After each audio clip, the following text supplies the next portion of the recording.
Harry drank the potion down in 2 large gulps, and before his eyes, his hands began to grow, the fingers thickened, the nails broadened, and the knuckles were bulging like bolts. His robes ripped as his chest expanded like a barrel, bursting its hoops.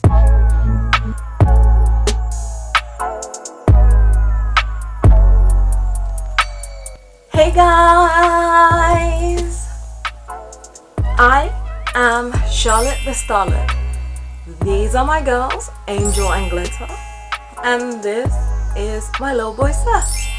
I am so sorry it's taken me a while to get back to this, but I'm not really sure anyone is enjoying these anymore. Like, I don't even know if anyone is watching this video, I doubt it. So I was kind of unsure whether to continue with reviewing this book, but I might as well. I made a promise I would, so I'm gonna stick to it. Anyway, the way I review books is simple. If I like something, I add a point, starting from last video's total, and if I don't, I take one off. Right, let's jump in. So anyway, a stout boy was saying, I told Justin to hide up in our dormitory. Ooh. I mean to say, if Potter's marked him down as his next victim, it's best if he keeps a low profile for a while. Justin Finch Fletchley was lying on the floor, rigid and cold, a look of shock frozen on his face, his eyes staring blankly at the ceiling. And that wasn't all. Next to him was another figure, the strangest sight Harry had ever seen. It was nearly headless Nick, no longer pearly white and transparent, but black and smoky, floating immobile and horizontal. Right, we are at chapter 23. What the heck? Where did I get that from? It says chapter 12, bruh. Chapter 12, the Polyjuice Potion. Professor McGonagall is taking Harry to meet Dumbledore in his office. Let's see why. They stepped off the stone staircase at the top, and Professor McGonagall rapped on the door. It opened silently, and they entered. Professor McGonagall told Harry to wait and left him there alone. Harry looked around. One thing was certain. Of all the teachers' offices Harry had visited so far this year, Dumbledore's was by far the most interesting. If he hadn't been scared out of his wits that he was about to be thrown out of school, he would have been very pleased to have a chance to look around it. It was a large and beautiful circular room, full of funny little noises. A number of curious silver instruments stood on spindle-legged tables, whirring and emitting little puffs of smoke. The walls were covered with portraits of old headmasters and headmistresses, all whom were snoozing gently in their frames. Aww. Then, a strange gagging noise behind him made him wheel around. What? He wasn't alone after all. Ooh. Standing on a golden perch behind the door was a decrepit-looking bird which resembled a half-plucked turkey. Harry stared at it, and the bird looked balefully back, making its gagging noise again. Aw, is it sick? Harry thought it looked very ill, yeah. Its eyes were dull, and even as Harry watched, a couple more feathers fell out of its tail. Aww. Harry was just thinking that all he needed was for Dumbledore's pet bird to die while he was alone in the office with it, when the bird burst into flames. What? Harry yelled in shock and backed away into the desk. He looked feverishly around in case there was a glass of water somewhere, but couldn't see one. The bird, meanwhile, had become a fireball. It gave one loud shriek, and the next second there was nothing but a smouldering pile of ash on the floor. Oh, that's getting a point. Oh, I'm sorry, that death was described just beautifully. The office door opened. Dumbledore came in looking very somber. "Professor," Harry gasped. "Your bird, I couldn't do anything. He just caught fire." To Harry's astonishment, Dumbledore smiled. About time, too. What? He's been looking dreadful for days. I've been telling him to get a move on. What? What a savage, bruh. He chuckled at the stunned look on Harry's face. Fawkes is a phoenix, Harry. Oh. Phoenixes burst into flame when it's time for them to die and are reborn from the ashes. Watch him. Harry looked down in time to see a tiny, wrinkled newborn bird poke its head out of the ashes. Aww. It was quite as ugly as the old one. Oh. It's a shame that you had to see him on a burning day, said Dumbledore, seating himself behind his desk. He's really very handsome most of the time. Wonderful red and gold plumage. Fascinating creatures, phoenixes. They can carry immensely heavy loads, their tears have healing properties, and make highly faithful pets. Damn, you're making me kind of want one. In the shock of Fawkes catching fire, Harry had forgotten what he was there for, but it all came back to him as Dumbledore settled himself in the high-backed chair behind the desk and fixed Harry with his penetrating light blue stare. Before Dumbledore could speak another word, however, the door of the office flew open with an almighty bang and Hagrid burst in, a wild look in his eyes, his balaclava perched on top of his shaggy black head and the dead rooster still swinging from his hand. It wasn't Harry, Professor Dumbledore, said Hagrid urgently. I was talking to him seconds before that kid was found. He'd never have time, sir. Dumbledore tried to say something, but Hagrid went ranting on, waving the rooster around in his agitation, sending feathers everywhere. It can't have been him. I'll swear to it in front of the Ministry of Magic if I have to. Damn. Hagrid really goes hard for Harry. God, I just realized how bad that sounds. Oh my days. Y'all know what I meant though. You've got the wrong boy, sir. I know Harry never... Hagrid, said Dumbledore loudly.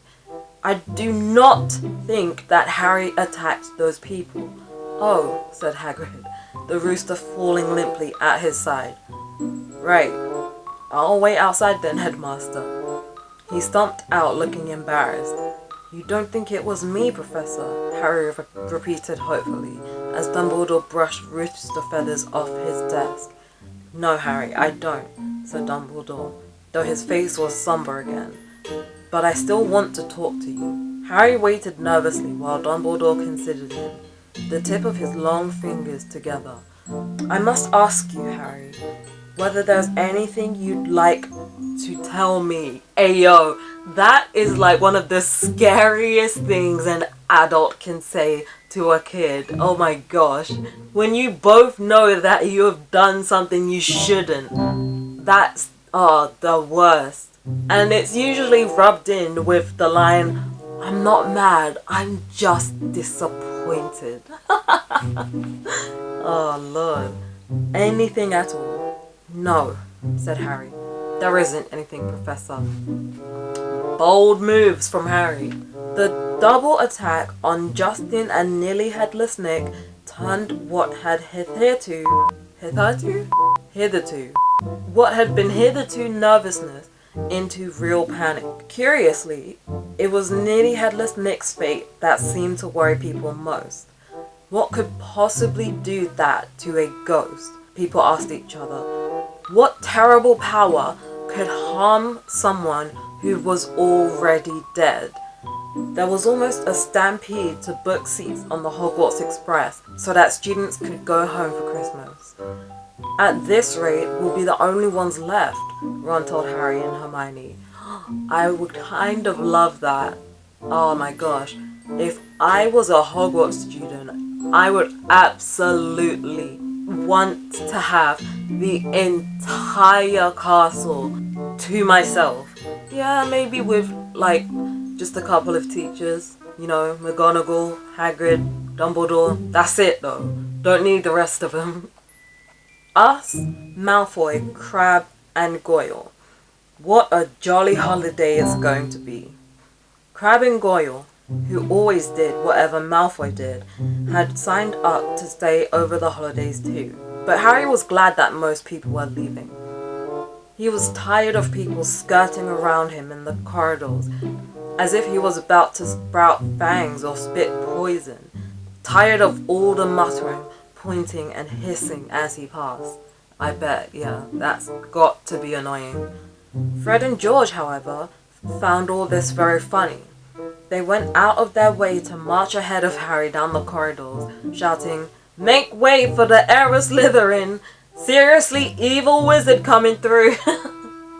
Oh god, even though I feel bad for Harry, I have to admit, that's pretty funny.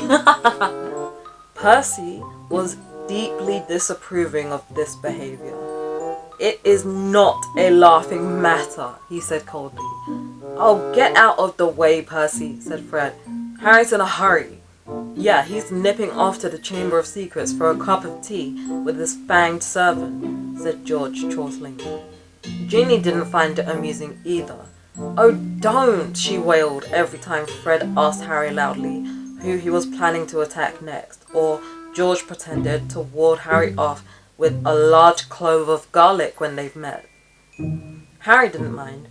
It made him feel better that Fred and George at least thought the idea of him being Slytherin's heir was quite ludicrous.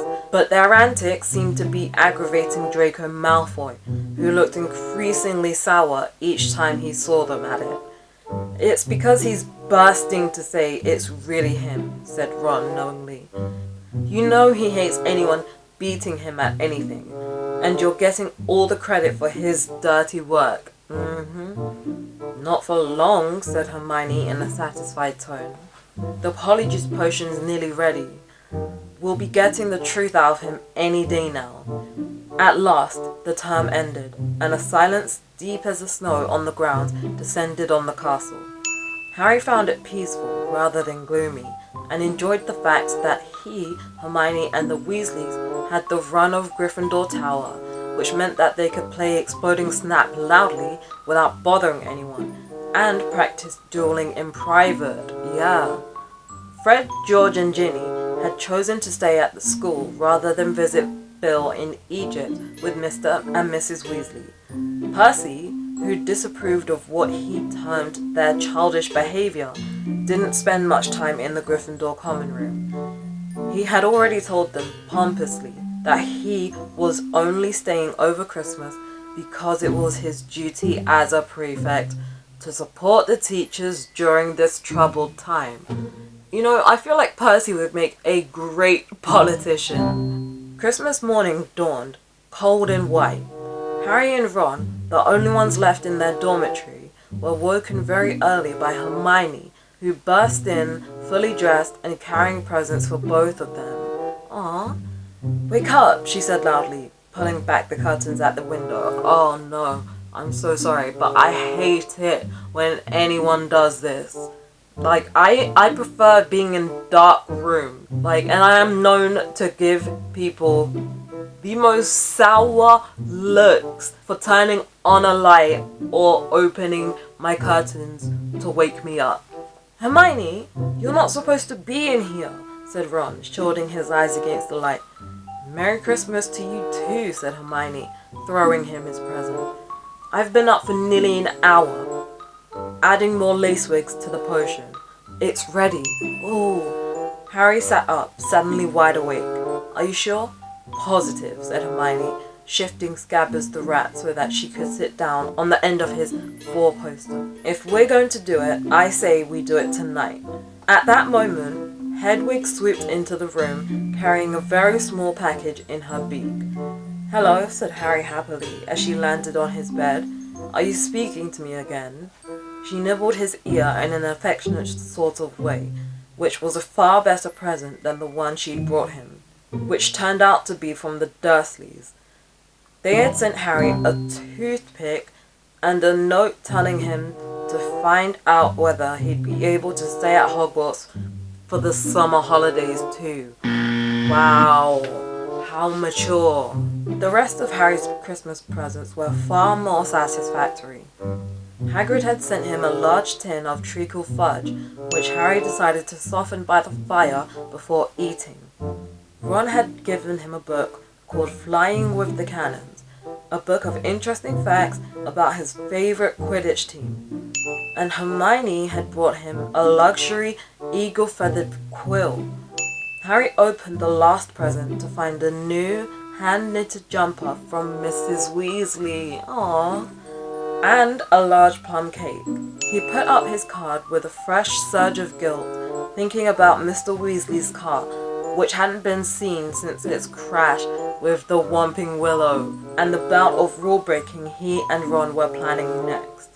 Damn, so the car has been missing for months at this point. No one, not even someone dreading taking Polyjuice Potion later, could fail to enjoy Christmas dinner at Hogwarts.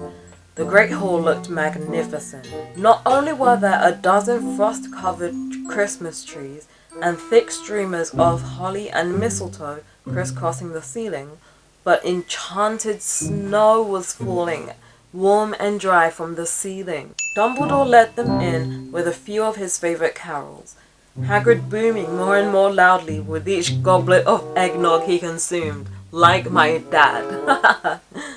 Percy, who hadn't noticed that Fred had bewitched his prefect badge so that it now read Pinhead, kept asking them all what they were sniggering at.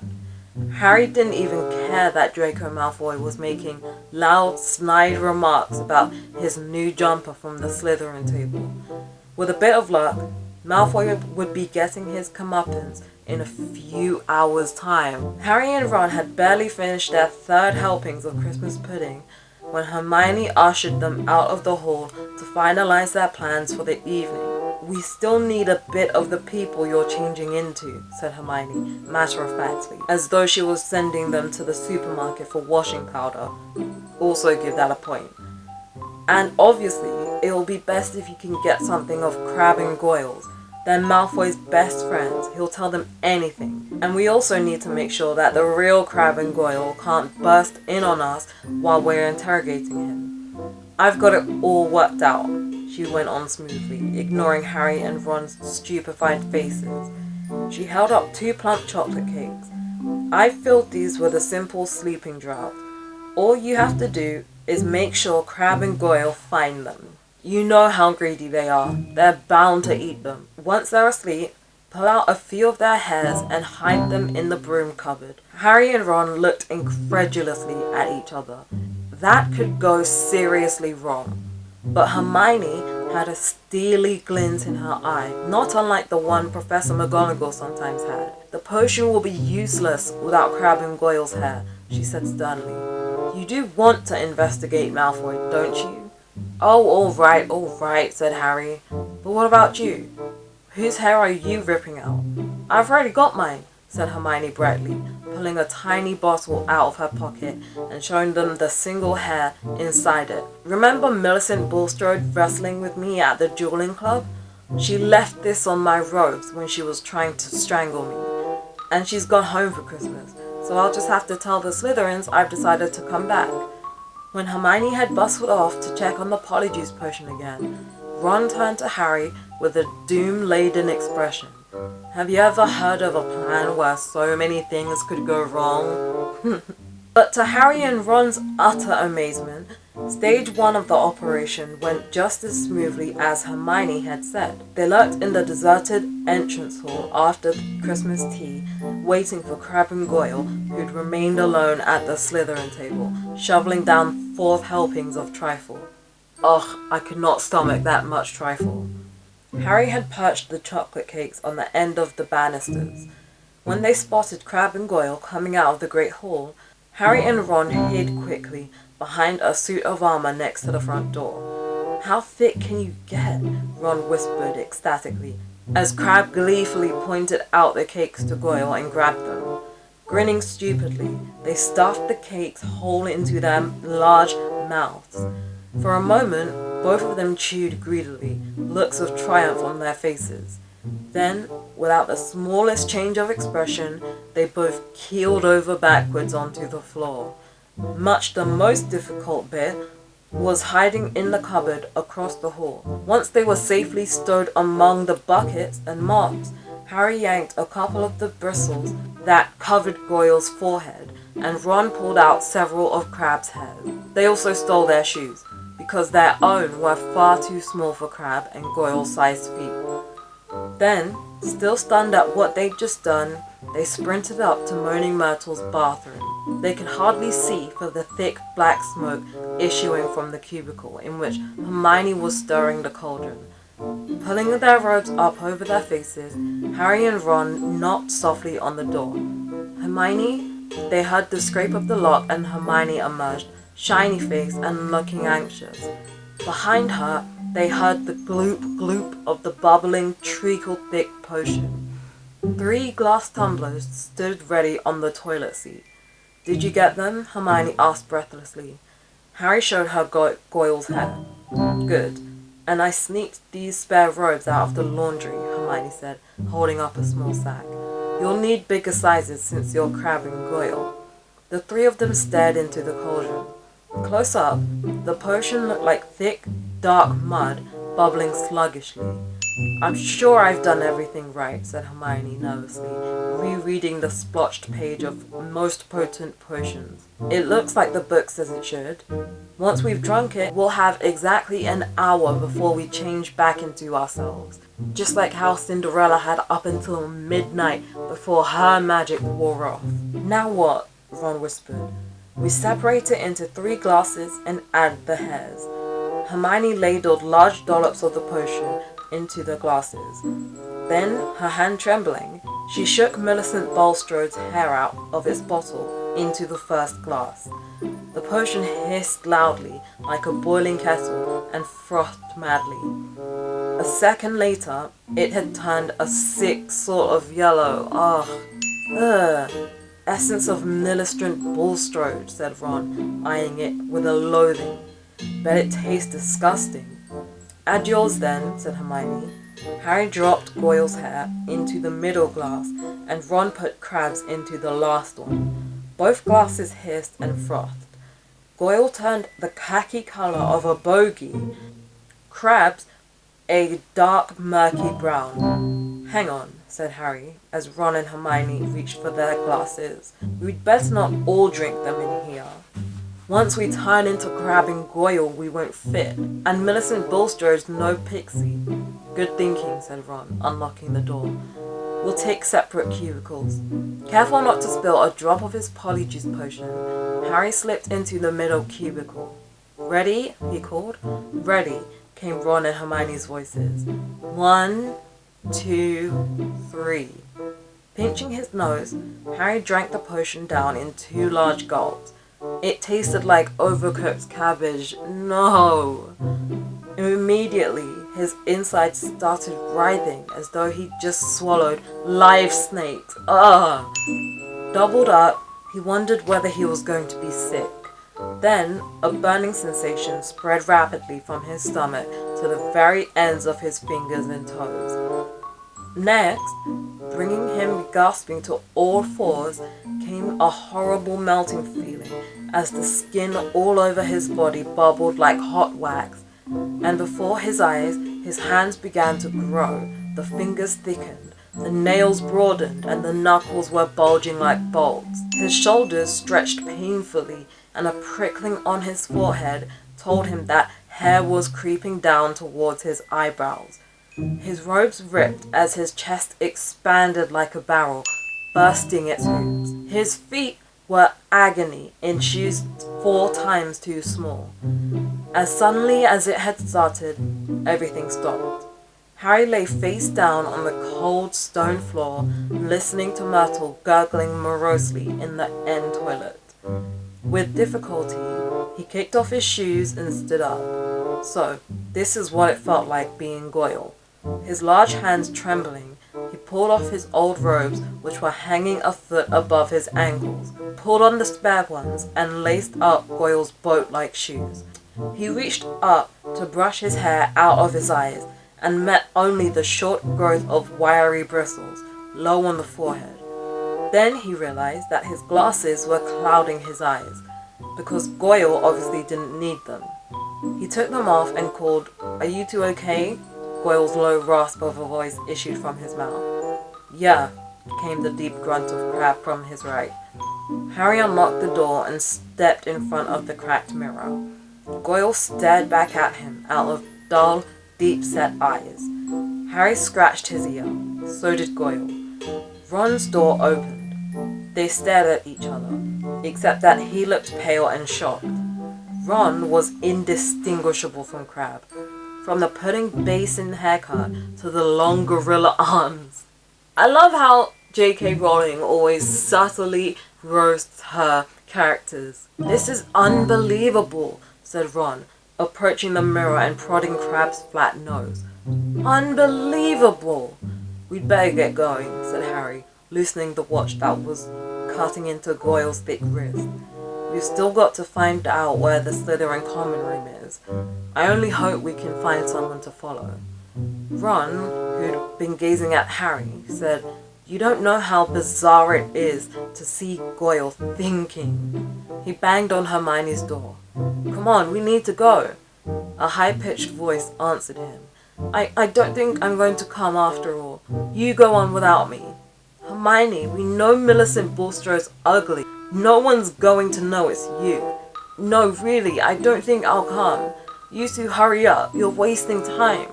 Harry looked at Ron, bewildered. "That looks more like Goyle," said Ron. "That's how he looks every time a teacher asks him a question." "Hermione, are you okay?" said Harry through the door. Fine, I'm fine. Go on." Harry looked at his watch. 5 of their precious 60 minutes had already passed. "We'll meet you back here, alright?" he said. Harry and Ron opened the door of the bathroom carefully, checked that the coast was clear, and set off. Oh, okay. I think I'm gonna be a bit mean and leave this video here on a bit of a cliffhanger. Remember, this is my first time reviewing this. Anyway, I hope you enjoyed this video. If you did, make sure to give the like button and the subscribe button a big hug. They've been feeling kind of lonely because everyone's been ignoring them recently. And if you do, you'll become one of my superstars. And don't forget to follow me on Snapchat, Twitter, Instagram, and Patreon. I'll see you guys later. Bye!